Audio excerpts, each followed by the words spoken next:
안녕하세요, 여러분. 오늘은 우리 역사 속에서 뜨거운 논란과 관심을 불러일으킨 책, 환단고기에 대해 이야기해 보겠습니다.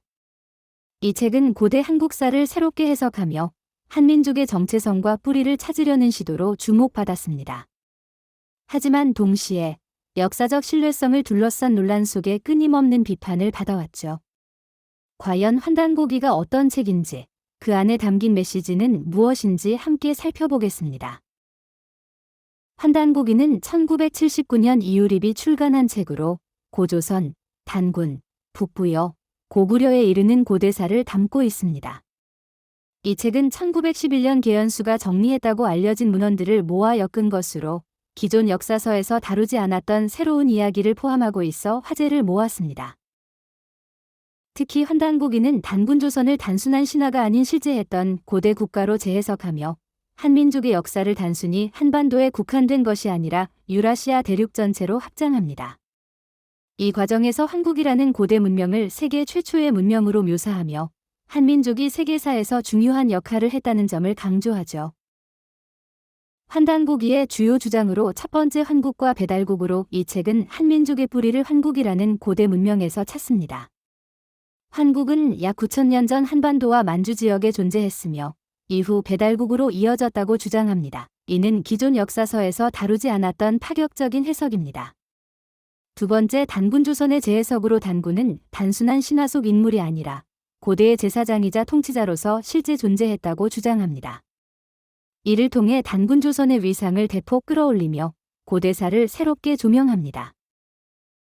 세 번째는 한민족이 유라시아 영향력을 들고 있는데 환단고기는 한민족이 단순히 한반도에 머무르지 않고 만주와 시베리아를 넘어 유라시아 대륙 전역에 영향을 미쳤다고 설명합니다. 이를 통해 한민족이 세계사의 중심에서 중요한 역할을 했다고 강조합니다.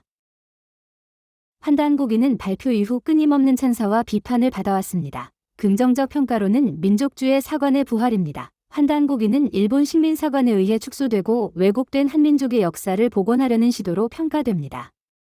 특히 고대사를 민족 중심으로 재해석하며 민족적 자부심을 고취하는 데 기여했습니다.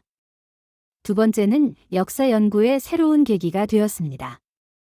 기존 역사학계가 다루지 않았던 고대사에 대한 관심을 불러일으키며 새로운 연구와 논의를 촉발한 점도 긍정적으로 평가됩니다. 반면 부정적 평가로는 사료적 신뢰성 부족을 들 수 있습니다. 환단고기는 기존 역사서에서 찾아볼 수 없는 문헌들을 기반으로 작성되었기에 진짜인지에 대한 의문이 끊이지 않고 있으며 이유립이 창작하거나 편집한 것이 아니냐는 의혹도 제기됩니다. 또한 일부 학자들은 환단고기가 역사적 사실보다는 한민족의 오월성을 강조하는 데 치우쳤다고 비판합니다. 이는 객관적인 역사 연구를 방해할 수 있다는 지적입니다. 비록 환단고기가 논란이 많은 책이지만 우리에게 주는 교훈은 분명합니다. 환단고기는 외세 중심이 아닌 민족 중심의 시각으로 역사를 재해석하려는 노력의 결과물입니다. 이는 우리가 스스로의 역사를 주체적으로 바라보고 왜곡된 역사에 맞서는 자세를 배우게 합니다. 이 책은 대중들에게 고대 한민족의 뿌리와 문화를 새롭게 이해하려는 열망을 불러일으켰습니다. 이를 통해 역사 연구의 영역을 확장하고 고대사에 대한 새로운 시각을 제공합니다. 환단고기는 사료의 신뢰성을 검증하는 작업이 얼마나 중요한지 되새기게 합니다.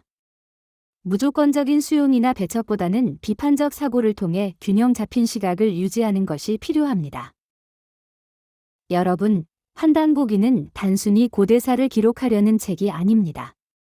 그것은 민족의 정체성을 되찾고 우리의 역사를 주체적으로 바라보려는 노력입니다.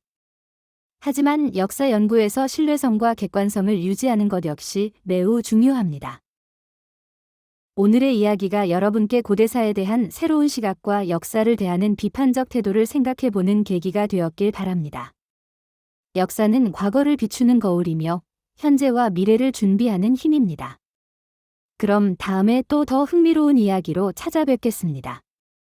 감사합니다.